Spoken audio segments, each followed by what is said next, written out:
BNP ভাঙার কোনো চেষ্টায় সফল হয়নি, বরং বিএনপি আরও শক্তিশালী হয়েছে। তারেকের অদম্য সাহস আর সঠিক নেতৃত্বে দলটাকে এক রাখা সম্ভব হয়েছে, এমনটাই বললেন বিএনপি চেয়ারপারসন বেগম খালেদা জিয়া। সম্প্রতি জ্যেষ্ঠ সাংবাদিক মতিউর রহমান চৌধুরীর সঙ্গে আলাপচারিতায় উঠে এসেছে নানা প্রসঙ্গ।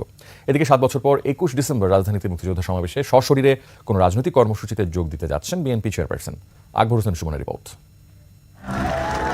5 আগস্ট ছাত্র জনতার অভ্যুত্থানে শেখ হাসিনার পতনের পর বিএনপি চেয়ারপারসন বেগম খালেদা জিয়ার সাজা মওকুফ করেন রাষ্ট্রপতি।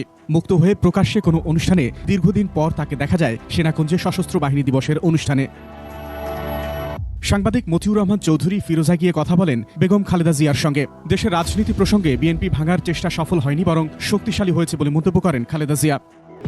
শেখ হাসিনার 15.5 বছরের শাসনের অবসান এবং ভারতে পালিয়ে থেকে বিতর্কিত বক্তব্য নিয়েও পাল্টা আঘাত করেনি সাবেক প্রধানমন্ত্রী খালেদা জিয়া। শুধু বললেন ধ্বংসস্তূপ থেকে দেশটাকে সামনের দিকে এগিয়ে নিতে প্রয়োজন জাতীয় ঐক্যের।